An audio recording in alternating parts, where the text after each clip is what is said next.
ডাকসু নির্বাচনে বিজয়ীদের অভিনন্দন জানিয়েছেন বিএনপির স্থায়ী কমিটির সদস্য সালাউদ্দিন আহমদ। একই সাথে ডাকসু নির্বাচনে কিছু ত্রুটি বিচ্যুতির অভিযোগ তুলেছেন তিনি। জাতীয়তাবাদী মহিলা দলের প্রতিষ্ঠা বার্ষিকী উপলক্ষে আয়োজিত এক আলোচনা সভায় তিনি অভিনন্দন জানান।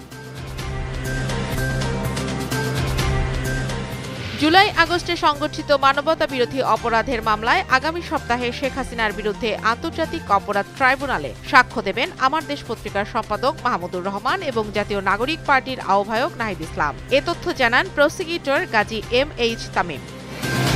রাজধানীর মোহাম্মদপুরের নবীনগর এলাকায় ছিনতাইয়ের অভিযোগে গণপিটুনিতে 2 যুবক নিহত হয়েছে। এ ঘটনায় রক্তচোষা জনি গ্রুপের নাটা ফয়সাল ও শরীফ নামে 2 জন আহত হয়েছেন। বর্তমানে তারা পুলিশের হেফাজতে আছেন।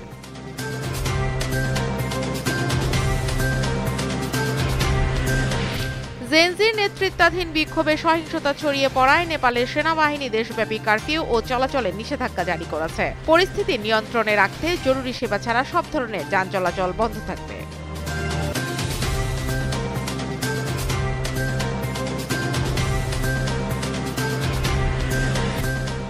কাতারে ইসরায়েলের প্রতিরক্ষা বাহিনীর হামলার পর ইসরায়েলের 2 মন্ত্রীকে নিষেধাজ্ঞা দিয়েছে স্পেন। এরা হলেন ইসরায়েলের জাতীয় নিরাপত্তা বিষয়ক মন্ত্রী ইতামার বেন গিভির এবং অর্থমন্ত্রী বেজালেল স্মোতরিচ।